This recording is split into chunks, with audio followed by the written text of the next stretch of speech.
Welcome, everyone. It's exciting to see such a full house for this wonderful day and this wonderful event. Tomorrow is the anniversary of Thomas Jefferson's birthday, called around these parts Founders Day.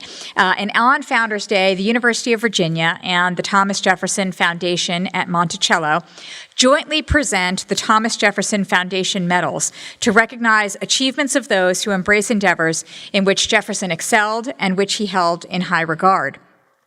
Those medals are the highest external honors bestowed by the University of Virginia, which grants no honorary degrees.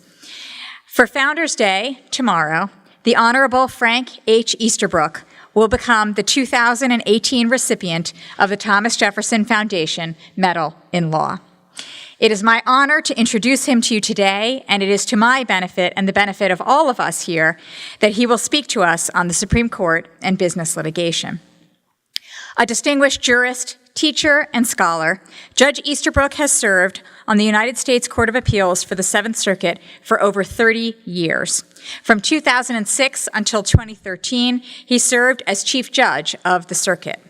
One of our nation's most prominent legal scholars, Judge Easterbrook was born and raised in Eastern New York. He attended Swarthmore College, where he earned his BA in economics and political science with high honors in 1970 and was also elected Phi Beta Kappa. In 1973, he earned his JD from the University of Chicago Law School, where he was elected to the Order of the Coif. As a student, he served on the University of Chicago Law Review and did so with distinction. He received the Jerome N. Frank Prize for the best student writing in the Law Review, and that award was clearly a herald of the superlative writing for which Judge Easterbrook has become famous over the course of his career, and I'll talk a little bit more about that in a minute. Following graduation, Judge Easterbrook served as a law clerk to the Honorable Levin H. Campbell of the United States Court of Appeals for the First Circuit. He then joined the United States Department of Justice, where he was the youngest person ever to serve as an assistant to the Solicitor General.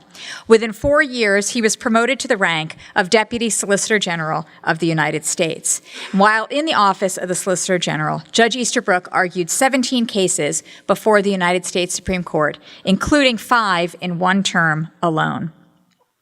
Judge Easterbrook then joined the faculty of his alma mater, the University of Chicago Law School, and began teaching in 1979, quickly rising in the ranks to full professor and becoming the Lee and Brenna Freeman Professor of Law in 1984.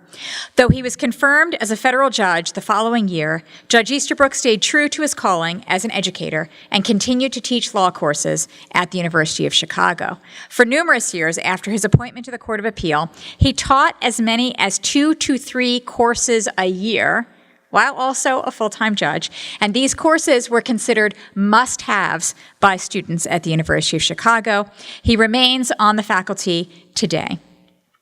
It is difficult to do justice to the quality and distinction of Judge Easterbrook's scholarship in the short time we have. A cogent thinker and exquisite writer, Judge Easterbrook has published over 125 journal articles and 30 book contributions. He is a member of the American Law Institute and the American Academy of Arts and Sciences. Judge Easterbrook is not only prolific, he is extraordinarily influential. His 1991 book with Daniel Fischel, The Economic Structure of Corporate Law, essentially redefined the field of corporate law. It has been described as, quote, arguably the most important and most readable corporate law book ever, close quote. Similarly, his article, also co-authored with Daniel Fischel, The Proper Role of a Target's Management in Responding to a Tender Offer, published in 1981, is high on the list of the most cited law review articles of all time.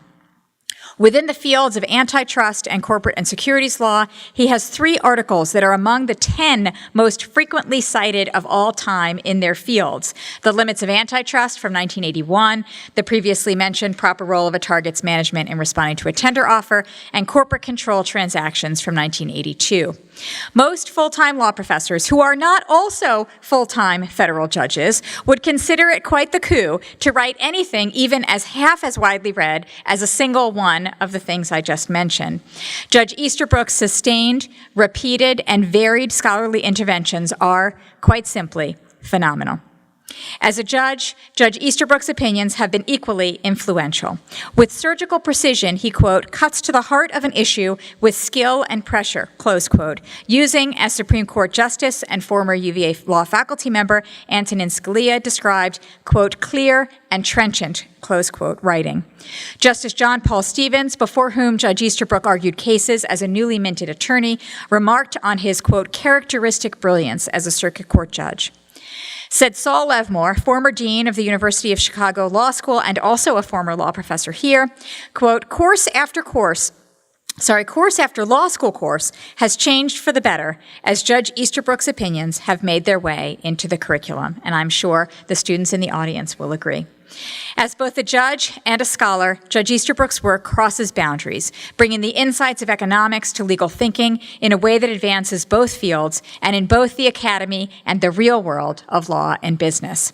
Judge Easterbrook's brilliance inheres in his ability to marry his keen understanding and analysis with an all-too-rare ability to write so as others might truly understand. Note, again, the description of the economic structure of corporate law as a readable corporate law book. Judge Easterbrook's mastery of the written word, a skill as dear to us lawyers as our ability to reason, is both inspiring and exacting. Judge Easterbrook is so well known for his clear-cut, straightforward writing style that 2 years ago, when he was honored with a Lifetime Achievement Award by Scribes, the American Society for Legal Writers, the host of the event played a game with the audience. The host gave examples of overly wordy, long-winded phrases and tasked the audience with rewriting them in Judge Easterbrook's style. Don't worry.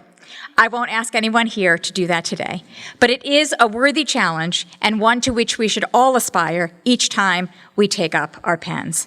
Please join me in welcoming Judge Easterbrook, his wife Barbara, his brother Greg, to Charlottesville and to the University of Virginia Law School, Judge Frank Easterbrook, the 2018 Thomas Jefferson Medalist in Law.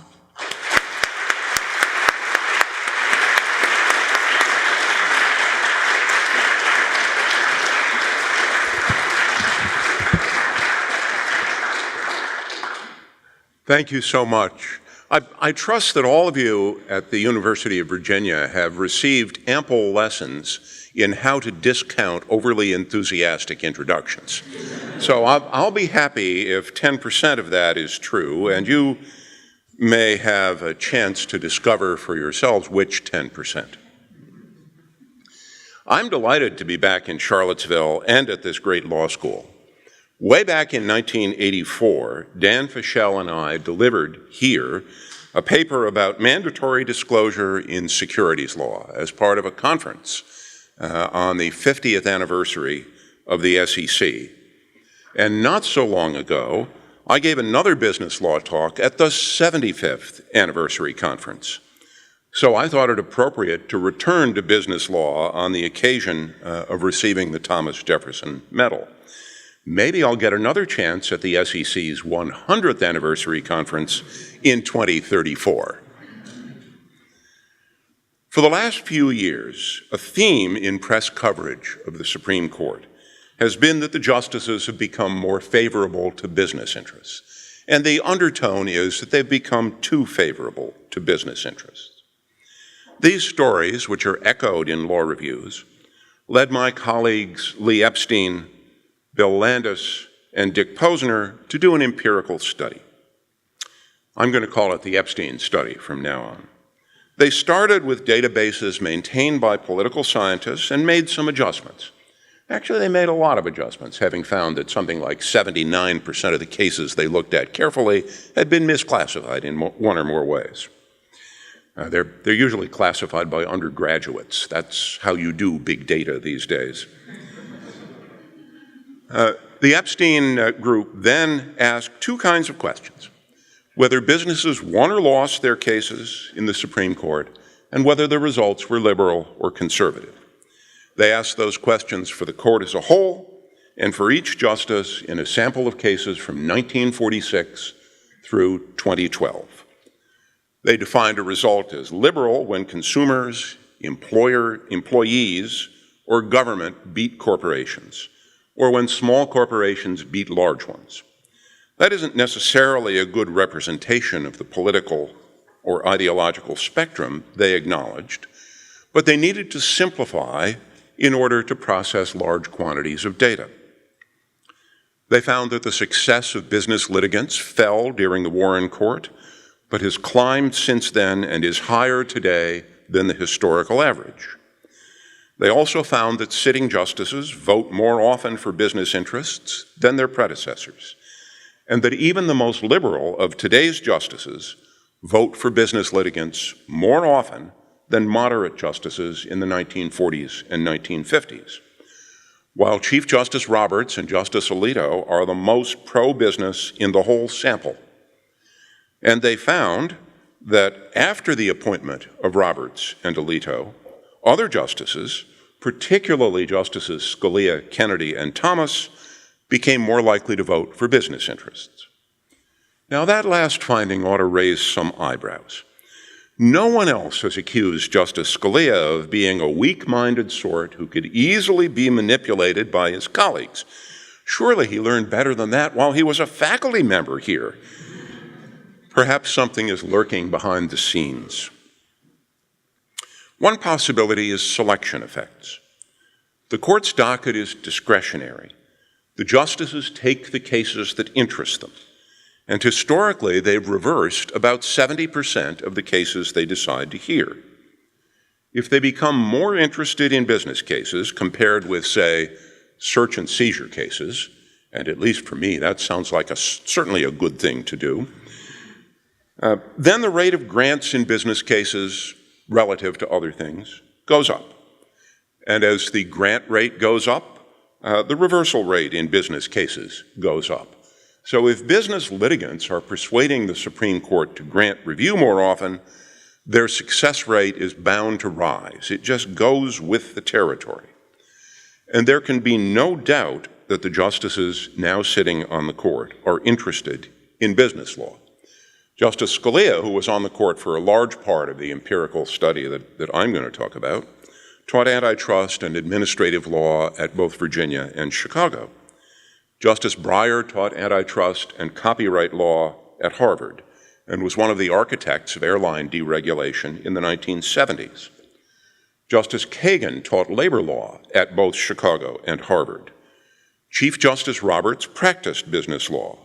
So did Justices Kennedy and Gorsuch. 4 votes get you a grant of certiorari, and this mix of interests has made it more likely that the 4 votes will be there. Justice Ginsburg also turns out to be a big supporter of hearing business cases, not necessarily because she's interested in business law, but because business litigation often comes with wonderful procedural issues that are missing in criminal law or civil liberties law. Justice Ginsburg is a procedural maven, having been, among other things, the reporter for the American Law Institute's second restatement of judgments. You all know that? I'll telegraph now one of the findings about my own empirical research. About a third of the Supreme Court's modern business cases present procedural rather than substantive issues.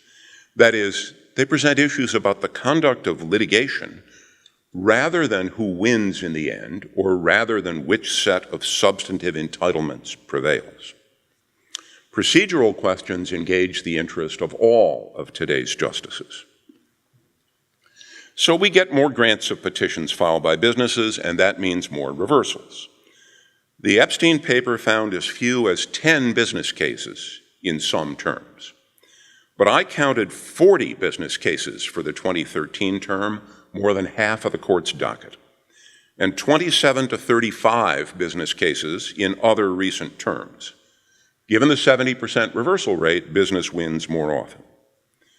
Before I say more about my own research, I want to cover a few additional problems with collecting and analyzing decades worth of cases at a time, which necessarily entails simplifying assumptions so that your computer can crunch the numbers.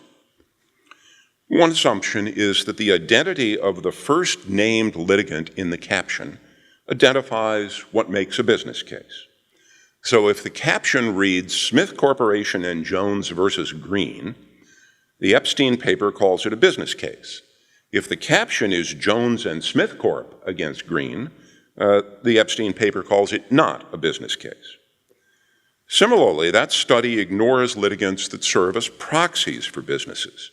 If the litigant is a general partner of a business trust or the trustee of a bankruptcy trust, the Epstein paper treats it as not a business case. Similarly, if the litigant is a trustee in bankruptcy, they concede that their sample misses maybe 20% of all business cases important enough for the Chamber of Commerce to file an amicus brief. And it may miss even more. In the study I'll come to shortly, I've classified suits as business cases no matter what order the litigants are in and whether or not the business was represented by a proxy. A second assumption of a big data study is that all business cases weigh the same, that they're equally important. So if the Supreme Court holds on a Monday that the EPA has the power to regulate emissions of carbon dioxide, a decision that may cost businesses trillions of dollars, then holds on Tuesday that the standard of appellate review of some issue is abuse of discretion rather than clear error, a decision with no apparent monetary effect on anyone, and holds on Wednesday that the statute of limitations for some category of business cases is 2 years rather than 3, the Epstein paper calls this 2 wins for business and 1 loss. In fact, it was a calamitous week for business. Only a qualitative study can reveal what's actually going on. It's also important to distinguish between doctrine shifting and doctrine maintaining decisions.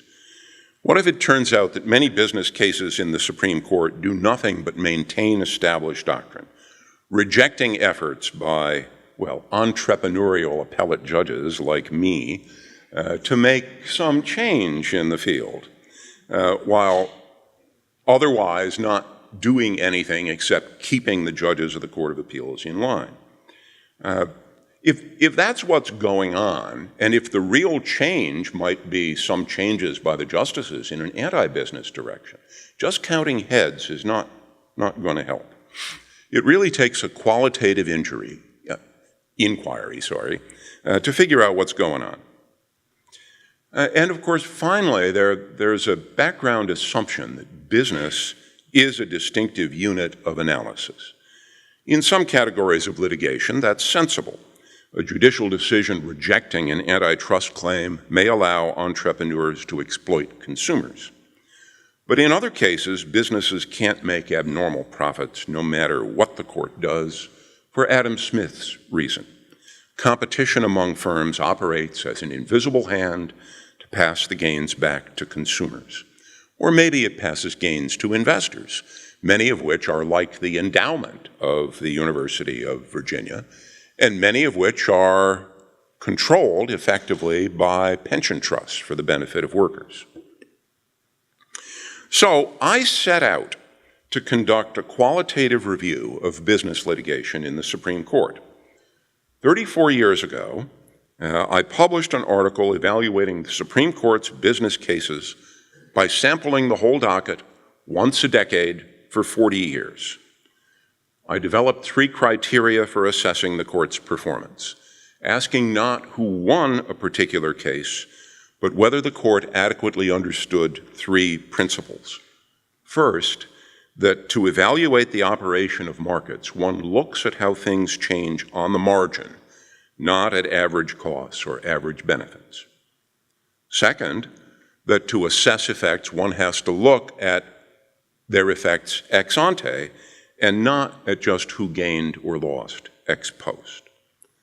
Third, one must understand that statutes affecting business are the result of interest group politics, and that treating them as public interest laws may be a blunder.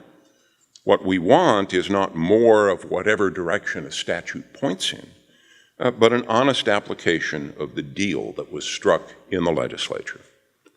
I concluded in 1984 that the court was improving its performance along these dimensions. If it is still better in 2018, and that means more wins for business, there's no cause for worry. But if business victories are coming from backtracking, we should be concerned. Understand what the court is doing today. I've read every decision starting with October term 2012, which is where the Epstein sample stopped. As I've mentioned, I found 27 or more business decisions per term, a larger number, much larger number than Epstein, because my criteria are more inclusive. I counted how often businesses win these cases. When businesses were on both sides, I counted a business win if the larger firm prevailed. If I couldn't tell which firm was larger, I put this in an unclassifiable pile. I counted how often the decision was politically liberal and how often it was politically conservative, where politically liberal usually means a victory for consumers, borrowers, employees, investors, government agencies, or the editorial page of the New York Times. I asked whether the decision was procedural or substantive. Procedural decisions have wide application to non-business cases, while substantive decisions may affect businesses differentially. I also counted how each justice votes in each case so that I could evaluate whether there is a pro-business block or an anti-business block. And I looked at the overall lineup too, separating 9-0 cases from 5-4 cases and everything in between, to see whether the court seems divided in the same way that political bodies are divided. The usual assumption in the political science literature is that justices vote the agendas of the president who appointed them. The data I've gathered allow an informal test of that hypothesis, although only over 5 years and one category of cases. Finally, I assessed whether a decision was a major win for business, a major loss, or an exercise in stability in which the court just reins in maverick judges in other tribunals. I put procedural disputes in the stable category because they're unlikely to have long-term economic effects. Here's what I found. I hope you will bear with me as I give you some numbers. I have not prepared slides. I think people actually concentrate better if there isn't anything to look at on the screen. The written version of this talk includes an appendix with all the cases and the reasons why I classified each one as I did. I'm going to talk about a few of the individual cases to illustrate the analysis, but I want to start with a few numbers. And I also want to repeat a caution that should be implicit in everything I've said. This exercise is subjective. The Epstein study was as objective as the authors could make it. I've explained some of the shortcomings of that approach. My study, by contrast, may reflect my own preconceptions and shortcomings. The appendix will enable others to check up on my classifications and make their own decisions. But for now, you should apply a discount. I don't know any way around that, since my goal was to bypass the deficiencies of more objective, big data studies. I'm doing a subjective, small data study. One finding is that less than a third of all business cases are about economic issues. A substantial fraction are procedural. They deal with whether a decision is appealable or what standard of review a court of appeals should apply, or in which forum the case can proceed, or whether a particular issue is for a judge rather than a jury. These decisions involve businesses only in the sense that the issues arose in case with business litigants, but they have nothing to do with whether the court prefers business interests over those of employees or consumers. And a lot of the disputes I treat as substantive have large procedural components, such as who gets attorney's fees or how long people have to file suit. More than a third of the business cases can't be classified on a liberal conservative scale. And in about 20% of the cases, it isn't even possible to decide whether a business won or lost. There's a large amount of winnowing out from this sample right from the beginning. A second finding, and perhaps the one you will think most surprising, is that most business cases are decided without dissent, and that is, 9-0 or 8-0 after the death of Justice Scalia. Of the 166 cases I classified as business decisions, 98 were unanimous. That's almost 60%, much higher than the unanimity figure for other kinds of cases. Another 11 decisions had only one dissent. So about 65% of all business cases led to a consensus on the Supreme Court. Lopsided decisions like these can't be chalked up to politics or ideology. The court has 5 justices appointed by Republican presidents and 4 appointed by Democratic presidents, but they agree routinely, and they agree on substantive issues as well as procedural ones. Of the non-unanimous decisions, 11 had a single dissent, 19 had 2 dissents, 21 had 3 dissents, and just 17 were decided 5-4. It's 10% were decided 5-4. Some of those 5-4 decisions have the split that newspapers label ideological, with Chief Justice Roberts and Justices Scalia, Kennedy, Thomas, and Alito on one side, and Justices Ginsburg, Breyer, Sotomayor, and Kagan on the other. Although one had a majority of Roberts, Ginsburg, Breyer, Alito, and Sotomayor. Think about that for a second. And others have had most unusual combinations. Other splits also may surprise people. As I said, there were 21 decisions by 6-3 votes. Here are some groups of the dissenters. In case number 1, a business victory, Justices Scalia, Thomas, and Alito dissented from a business victory. In case number 2, a business loss, the same 3 judges dissented. In case number 3, it's a business loss from which Kennedy, Thomas, and Sotomayor dissented. In case number 4, we have a business loss from which Roberts, Kennedy, and Kagan jointly dissented. In case number 5, a business victory from which Roberts, Ginsburg, and Thomas dissented. These groupings are not what political scientists or editorial pages predict. And the dissenters don't seem to play favorites. In this listing, Justices Scalia, Thomas, and Alito voted together once in a pro-business dissent and once in an anti-business dissent. Let me turn now to the outcomes. I counted a business win in 80 of the cases, a loss in 55 of the cases, and couldn't classify 28. In other words, business won 59% of the time when the outcome could be classified, although only 48% of the whole sample. By contrast, the Epstein study found that businesses won about 40% of the cases in their sample. So business appears to be more successful today than in the past, but recent outcomes are far from lopsided.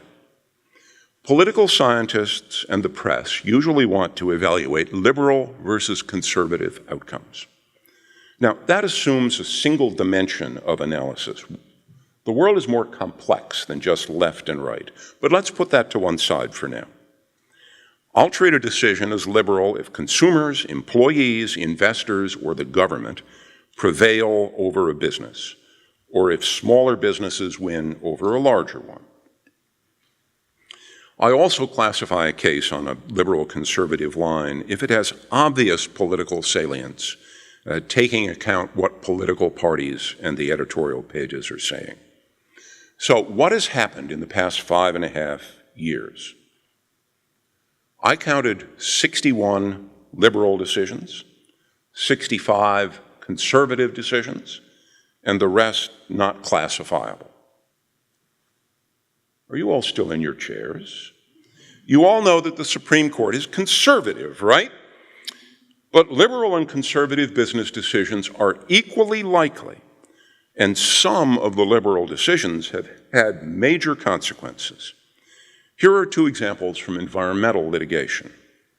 In a case called EPA against EME Homer City Generation, the court held that the EPA's understanding of the Clean Air Act's Good Neighbor provision, which regulates upwind plants in order to limit pollution in downwind areas, was within the agency's discretion.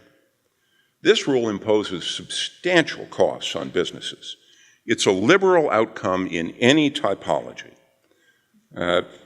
8 justices participated. 6 of them, including Chief Justice Roberts and Justice Alito, voted for the EPA. Only Justices Scalia and Thomas dissented. The other environmental case is Utility Air Regulatory Group against the EPA, which dealt with the agency's regulation of greenhouse gases under a program designed to prevent significant deterioration in parts of the country that are already meeting many of the statutory requirements. Businesses contended that the EPA's approach is unlawful across the board, but the justices upheld most of the agency's regulations in a 9-0 decision written by Justice Scalia. That's a liberal outcome in a major high-stakes case. It turns out I had to break this case into 3 for my counts, because although most of the regulations survived, a few were held invalid by a 5-4 vote, and 2 justices wanted to hold invalid those that the court sustained. So we have a 9-0, a 5-4, and a 7-2 split in the same case, but the dominant split was the 9-0 decision to sustain the regulations that will prove most costly to businesses, and one hopes be most beneficial to consumers. And there we have it, a unanimous liberal decision in a major business case written by Justice Scalia. Suppose we look only at the cases decided 9-0.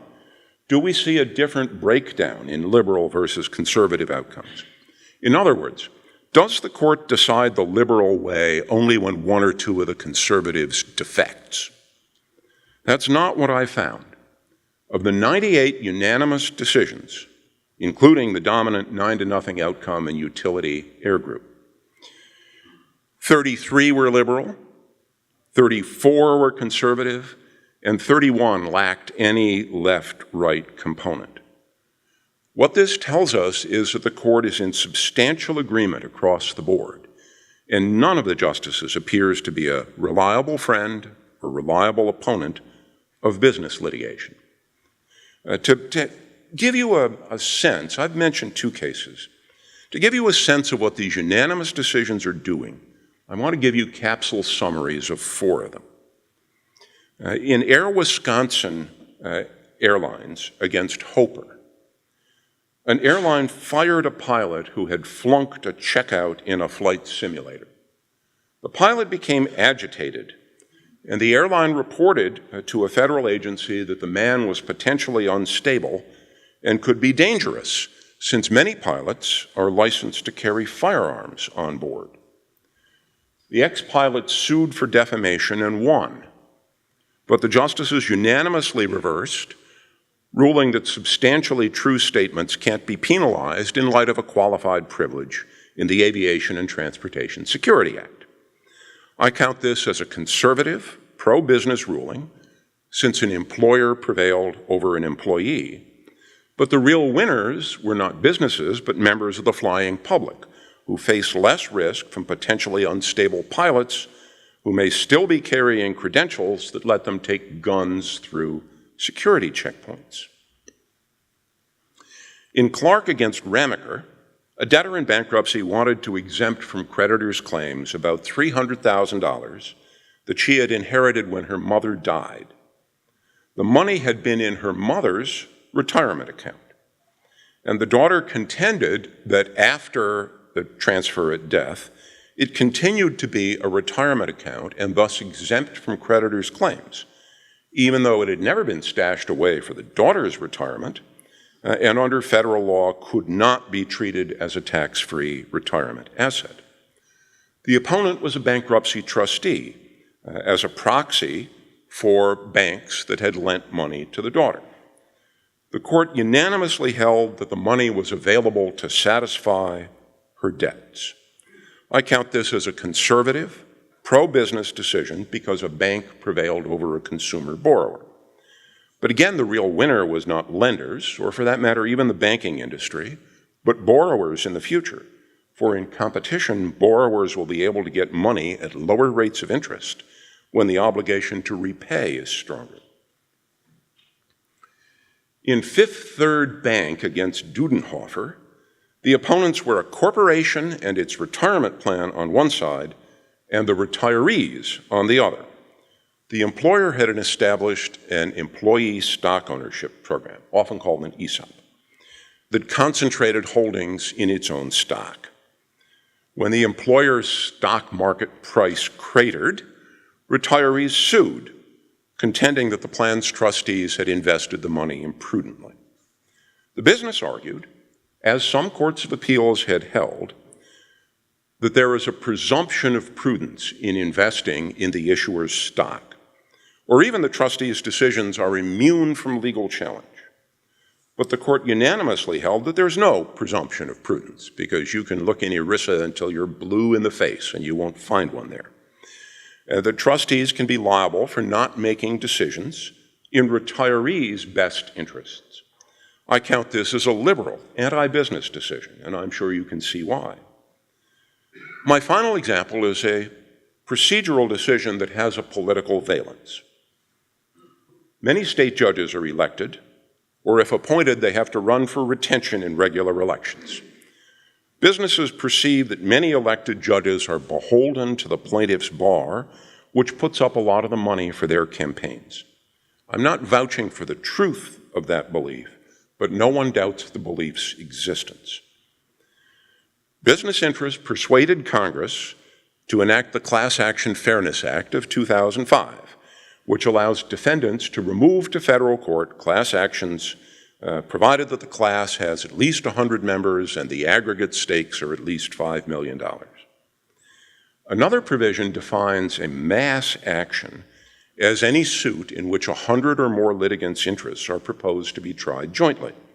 They can be removed even though they're not technically class actions. Well, law sometimes permits a state to sue as the champion of its citizens.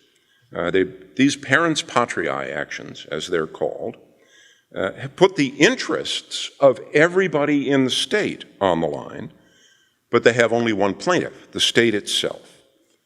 In Mississippi against AU Optronics Corporation, the court considered the question whether a parens patriae suit can be moved to federal court under the 2005 Act. Some courts of appeals had held yes, because, they said, the spirit of the Act is to open the federal court to big stakes cases where state judges might have a temptation to be partial. The court unanimously rejected that view, observing that the text of the Act speaks of 100 or more litigants, not 100 or more persons affected. A parens patriae suit has one plaintiff, and that, the court said, was that. I classify this as a liberal anti-business decision, right? The decision reflects the view, now widely held among the justices, and a centerpiece of my 1984 article, that laws do not have spirits. They have texts, which come about from political compromises. Business won something in 2005 and was entitled to the fruits of its victory, but to no more. The existence of stopping points led to a unanimous liberal outcome in AU Optronics. I could go on, but I hope you get the idea. These decisions come out where the enacted text leads, not where voting blocs assemble in a legislature. Sometimes business wins, sometimes it loses, sometimes conservatives like the outcome, sometimes liberals do. But in a court that produces lopsided, unanimous or 8-to-1 decisions in 65% of its business cases, politics must play very little role. Some of you may ask whether the appointment of Justice Gorsuch has changed the picture. Not that I can see. So far in the 2017 term, his first full term, there have been 7 business decisions. 6 of them are unanimous. Of those 7, business won 4 and lost 3. Of the 7, 3 were procedural rather than substantive. Of those 7, I classify 2 as liberal, 3 as conservative, and 2 as neither. In other words, the court with Justice Gorsuch looks much like the court that preceded it. I want to cover two more topics. First, what happens if we attach weights to the cases? In other words, is it possible that business is winning the major cases while losing the minor ones, or the reverse? Second, how does the court fare on my 1984 criteria? Of this whole set of 166 cases, I've concluded that only 6 could be classified as major. Business won 3 and it lost 3. I've already mentioned 2 of the major cases that it lost, EME, Homer Generation, and Utility Air Regulatory Group. And I'll summarize 3 of the other major cases briefly. One of them was Burwell against Hobby Lobby stores, which posed the question whether the Religious Freedom Restoration Act allowed family-owned businesses some accommodation from a requirement that employees' health coverage include contraceptives. The court said yes by a 5-4 vote, but added that the accommodation would furnish contraceptive coverage. Anyway, I call this a major pro-business decision because of its high degree of political visibility and the impassioned rhetoric deployed on both sides.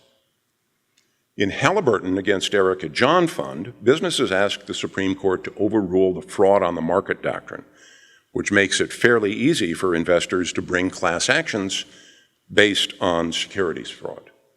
The justices stuck with the doctrine by a vote of 6-3. Chief Justice Roberts wrote this major anti-business decision. And finally, in M&G Polymers against Tackett, the court held that employers are free to change retirees' health insurance benefits when ordinary principles of contract law permit this. Courts of appeals had produced a bewildering variety of rules dealing with retirees' health benefits. And my court, sitting en banc, split 3-3-4 about how that subject should be handled. But the justices made this major pro-business decision unanimously. As you can see by now, business decisions cover the environment, copyright, securities law, employee income security, and even political fights such as contraception. Businesses lose major decisions about as often as they win. And that's what we would expect to see if the justices are choosing their docket intelligently and picking the cases that are hard for them to decide. We see 9-0 decisions far more often than we see 5-4 decisions. We find that unanimity is not confined to trivial cases. And again, that speaks well of the court if we're looking for apolitical decisions. Finally, how do these cases fare under my 1984 criteria? In other words, when business wins, is it winning improperly? My answer, to be short, is that the court does very well indeed.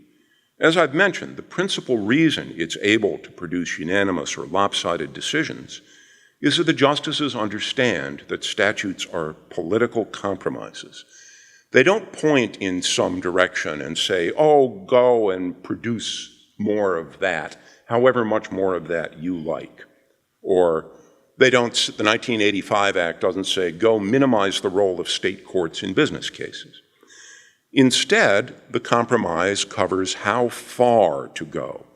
Interest groups get what they won in the political arena, but no more. Sometimes they won enough for the business. Sometimes they didn't, and the court is carrying out those decisions.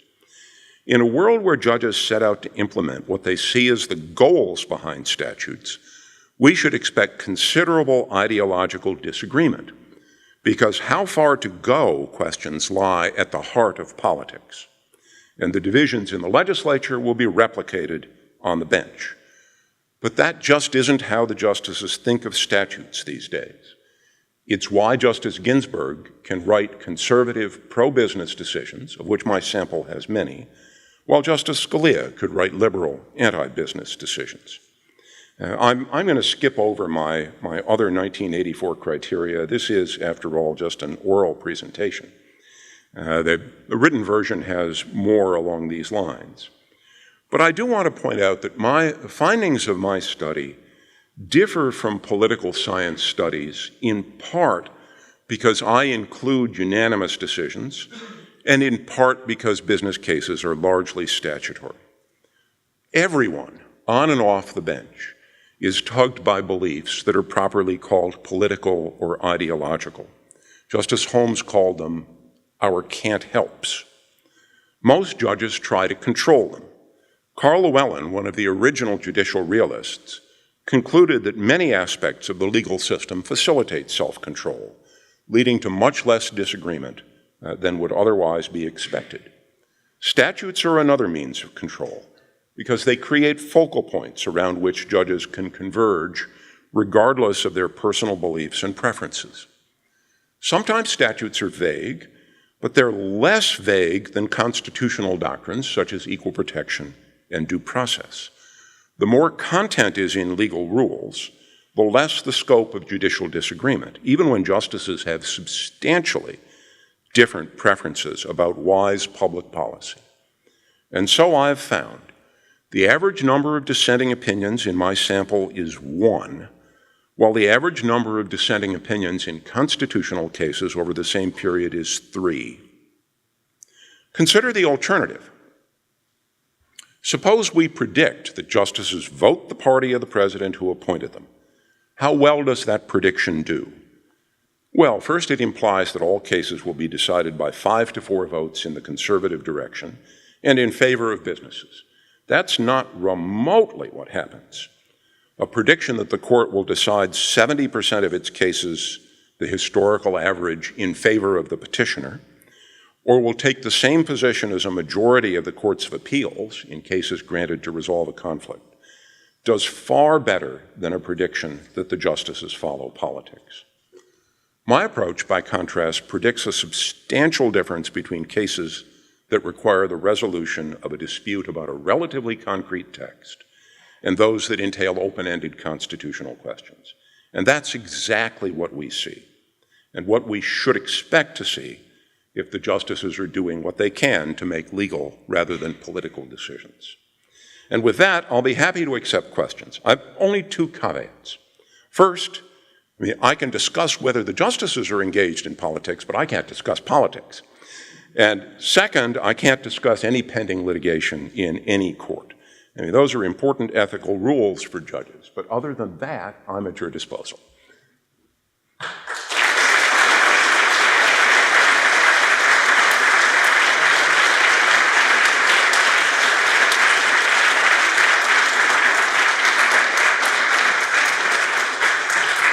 You want to moderate? Shall I? Thank you for your presentation, sir. My question concerns your writing ability and how you developed it. What would you recommend for this audience in terms of how to pursue developing our own writing? I think to develop a better ability to write, you should spend more time reading. And I strongly recommend that you read illegal sources. No, excuse me, let me take that back. I strongly recommend that you read unlegal sources. Some of the worst legal writing in the world is by, dare I say it, judges and law professors. It is stilted. It is full of arcane legalisms. Everybody seems to love abbreviating things with acronyms and initialisms as if word processors were incapable of putting actual words in texts. It's basically anti-reader, and people in law schools tend to read this and think, since some people are writing like that, I should write like that too. Oh, come on. Go read some good novels and, emulate what good writing is, or go read good politics. All the liberals in the room should read the Weekly Standard every week, and all the conservatives should read the New Republic. Because what's going on in those pieces is that intelligent authors are trying to cover debatable, complex questions in 3 or 4 pages. They're trying to make cogent arguments. And you can see what kind of language is used in trying to make those kinds of arguments. That's the way you should be writing. And the other thing I will say about this is, my goodness, why don't you just read Strunk and White? It's 75 pages about good writing. Good legal writing is good writing, and Strunk and White is good on that. just to show you what the problems in the legal profession are, my friend Brian Garner has tried to do for law what Strunk and White did for all law. So Strunk and White do the elements of style. Brian Garner has written the elements of legal style. The Strunk and White book is about 80 pages and concludes an ample list of abused and misused words. Garner's book is about 280 pages. The type is smaller. The list of abused and misused words is longer. The list of common mistakes, right? But you should all have both Strunk and White and the elements of legal style. You should read it. You know, I go back and reread these things every year, and I say, oh my goodness, I am falling into terrible error in the following way. Let me get rid of it. But you basically, oh, and one final thing you can do. You need to choose your audience. If you think your audience is a bunch of other people, all of whom use abstruse language, you still don't want to write like that, because they will understand clear language as well as the abstruse stuff. But if you think your audience is broader and that it includes law students or maybe even editorial page writers, you want to write for non-lawyers. I try to write for an audience that I assume is, you know, intelligent high school seniors. And I think that covers most judges, too.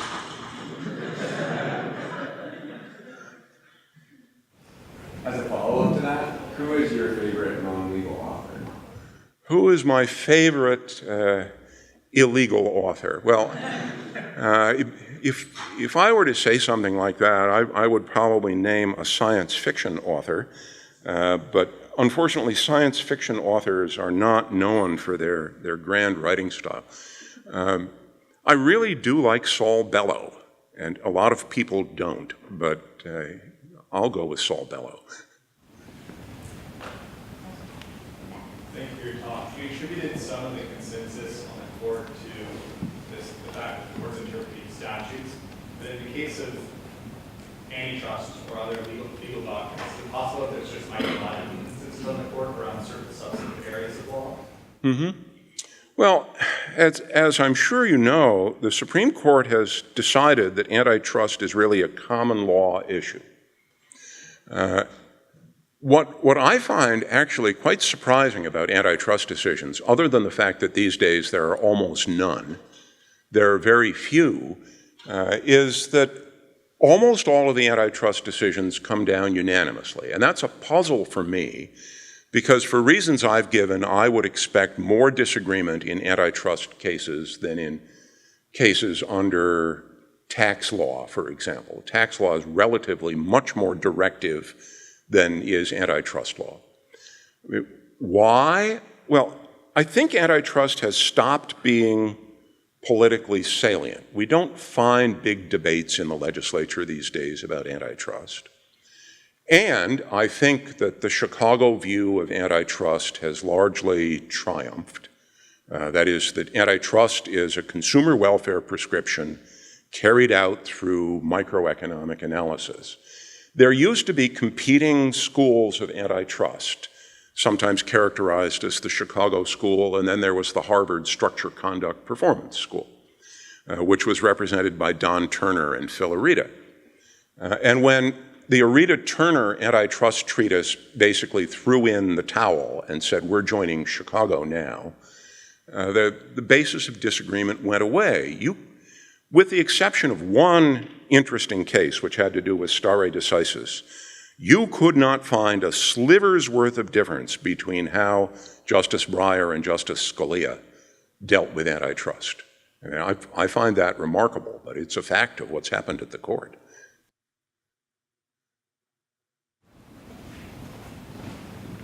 Judge, it's extraordinarily encouraging to hear that reports describing or deciding at least some equanimity in business decisions. Do you think there's a return to, or at least an advance toward, a similar equanimity in our public discourse? And if so, how do you speak? Well, I said I couldn't talk about politics, and You know, that kind of gets me in the political direction. I'm happy to talk about what the judges are doing, whether public discourse elsewhere, on or off Twitter, is helpful. One last question.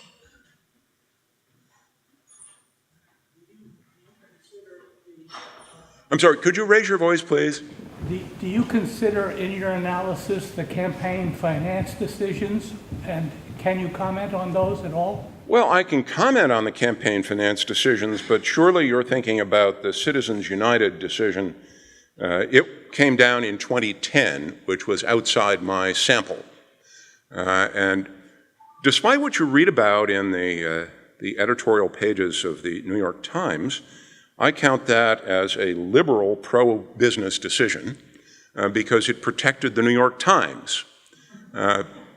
It's true, it protected Citizens United, which is a corporation, but the argument, which you read oddly in the editorial page of the New York Times, that businesses don't have rights to speak under the First Amendment, I have always found very odd coming from the New York Times Corporation. If businesses have no rights under the First Amendment, then the New York Times has no rights under the First Amendment, and surely it thinks otherwise. I'm very happy to see that the court sustained the rights of the New York Times, even the right of the New York Times to disagree with the Supreme Court. Please join me in thanking Judge